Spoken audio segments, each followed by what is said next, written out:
Madam President, week after week I come to the Senate floor to give a doctor's second opinion about the health care law. I will tell you, having listened to my colleague from Tennessee and his wonderful comments here, I should have him on a weekly basis join me in these second opinions, because he has very clearly stated a number of things in this health care law that are hurting people. And he talked about his experience as a governor and the impact of Medicaid mandates and how that impacted his ability to provide for education within a state. And just now with the bill that he has introduced, and I'd like to associate myself with his remarks, because he showed that one of the tricks that was used in passing the health care law is overcharging.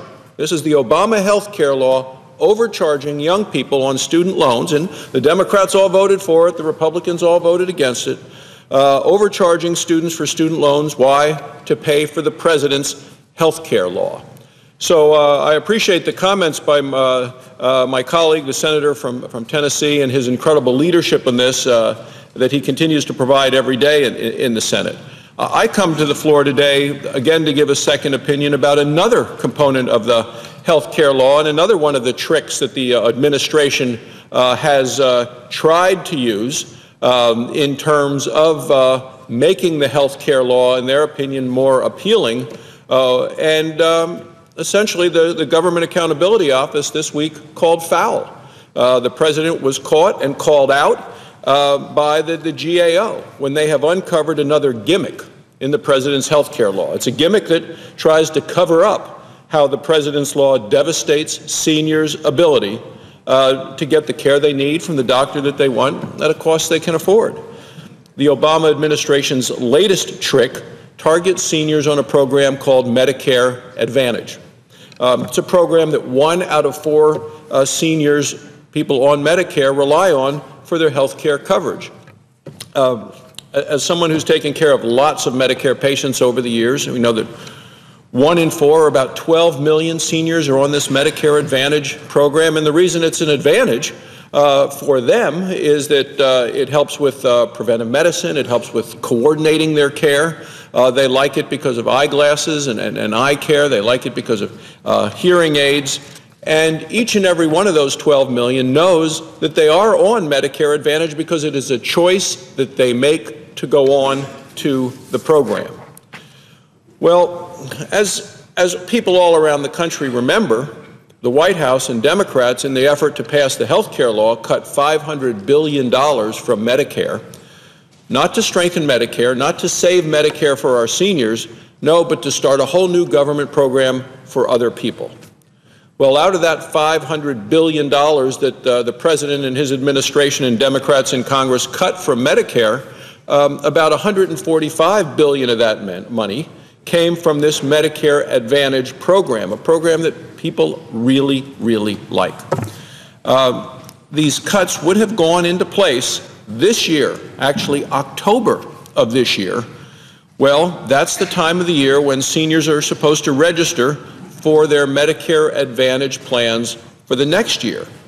Now, we're talking about October of 2012, the month right before the presidential election, and the cuts coming then will make those millions of American seniors who have chosen Medicare Advantage, I would believe, make them very, very unhappy with this administration and the Democrats in Congress who shoved this down the throats of the American people, in spite of the American people saying, no, don't pass this health care law.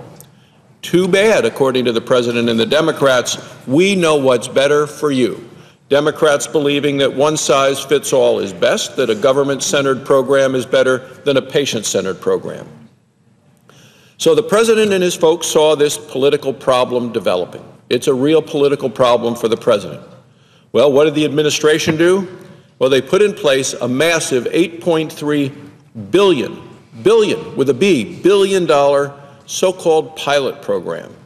And what it would do is temporarily reverse most of these Medicare Advantage cuts, not for too long, just to get the president and the Democrats past the election of 2012. According to the GAO, 90% of this Medicare Advantage enrollees will be covered by these contracts eligible for this so-called bonus in 2012 and 2013. Madam President, this is a sham program. It is 7 times larger than any similar demonstration program that Medicare has ever attempted.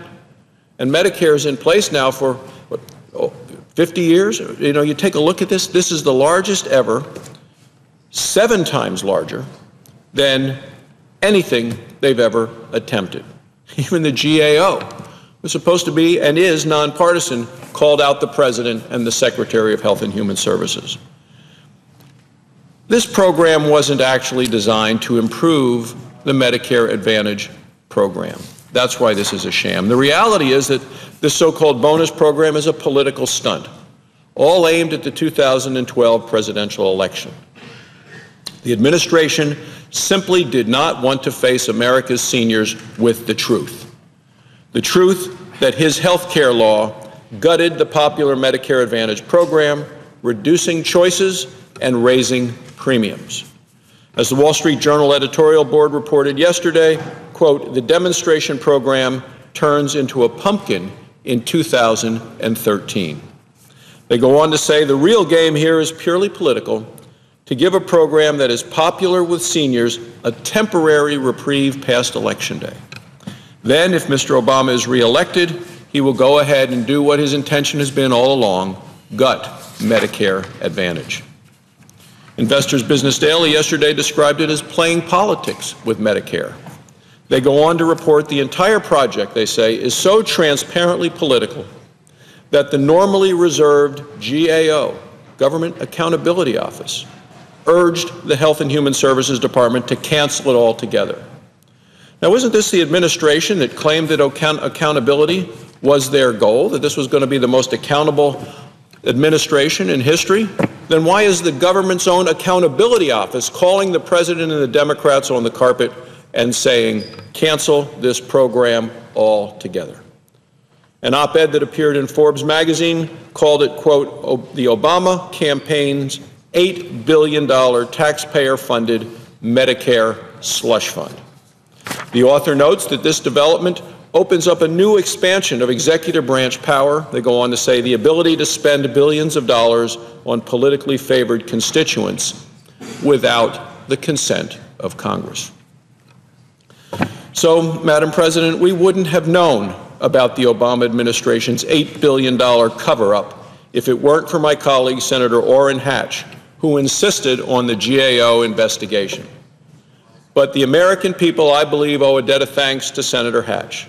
Thanks to Senator Hatch's leadership, we now know what the administration is doing to try to trick American seniors and make it harder for them to get the care they need after the presidential election.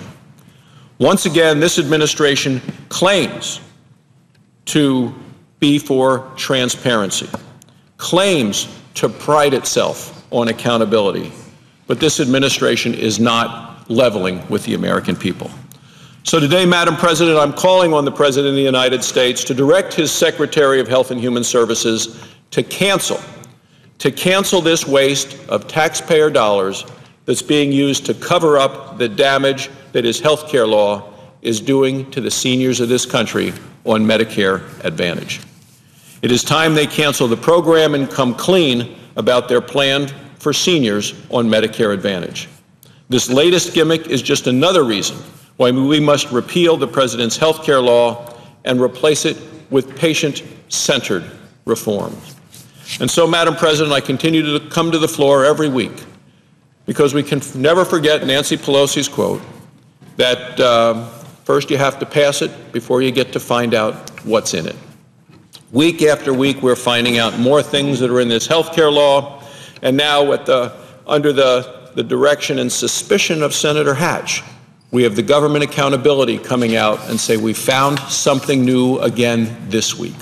An effort to hide from the American people by this administration the real impacts of the health care law and hide it before the election so that the American people will not go to the polls in the hopes of the President and vote the way that they, in my mind, would vote had they seen the clear reality of all of the impacts of this health care law.